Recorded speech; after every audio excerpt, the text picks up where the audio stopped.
Hello, welcome to our short video on creating an achievement or outcome-focused resume. My name is Ian Morris, and I'm the Wildcat Career Network Program Coordinator at Central Washington University. So to start today, let's talk a little bit about what is an achievement or outcome-focused resume. An achievement or outcome-based resume is a resume that is intended to highlight the applicant as a results-driven individual and to provide supporting evidence of the skills and abilities claimed on their resume. In short, an achievement-focused resume focuses on the results of your work more than just the tasks or duties you performed. So let's unpack this a little bit, starting with the word tasks. A task is a job duty, action, or role you perform as part of your job or project. Some examples of these may be assisted customers with product selection, managed client schedules, cashiered, or part of the restocking team.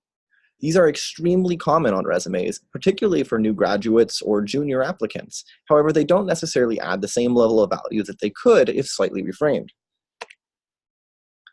In contrast, let's look at a few achievements or outcomes. An achievement or outcome focuses on what your efforts resulted in, or how you performed them or were recognized for them. Some examples of these might be increased store sales by 10% through exceptional customer service, effectively managed service schedules for 100 plus clients, maintained accurate transaction records for up to $4,500 a day in sales, and ensured timely product restocking as part of the company inventory team. Notice, these are very similar to the points before, but in these cases, you're building value by showing how you drive outputs more so than another candidate in the same role may. So let's look at these side by side. If you were hiring, which of these two would stand out to you more, or better sell the value of the candidate?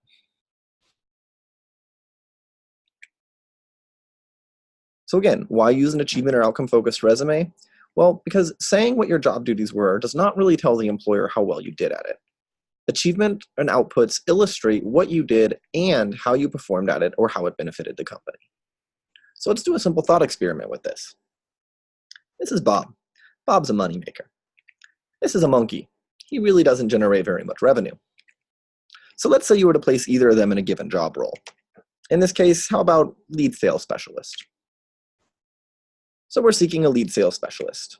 When describing their past experience at this or related jobs, what could each of these two candidates claim? Well, first, let's look at a list of tasks. Responsible for customer service, oversaw junior sales team, and in charge of tracking and reporting.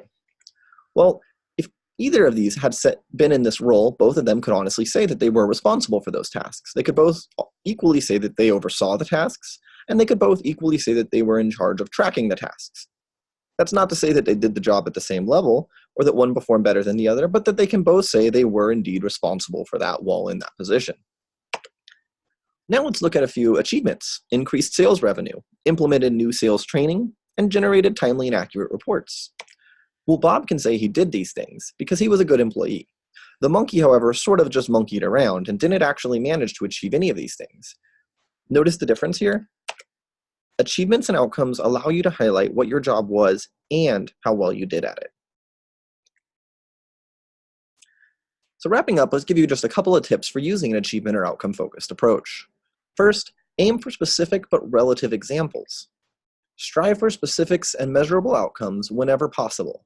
An example, use things like awards or recognitions, the number of clients or sales, percentages of impact or change, or the size of teams supervised. Also, using relative percentages is often preferable over using actual numbers.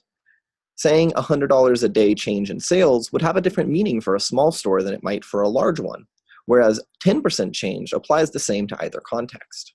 Whenever possible, try to use a relative percentage or relative term that would fit for any audience. A second tip is to be mindful of sentence length or overcrowding. Achievement-based points tend to take up more space. Try to keep these to one line as much as possible and be mindful not to overclutter or overpack your resume. Don't let the added value of your achievements get lost in a jumble of text because you're trying to include too much. Finally, list in achievements and outputs where you can, but remember that tasks and duties are okay when needed or appropriate. While it's generally preferable to list an achievement, award, or output whenever possible, it's still perfectly okay to list a few tasks or duties when necessary or when they illustrate important job roles that you performed. If you do list tasks or duties, you should generally try to lead with the achievements you have first, then move on to these later.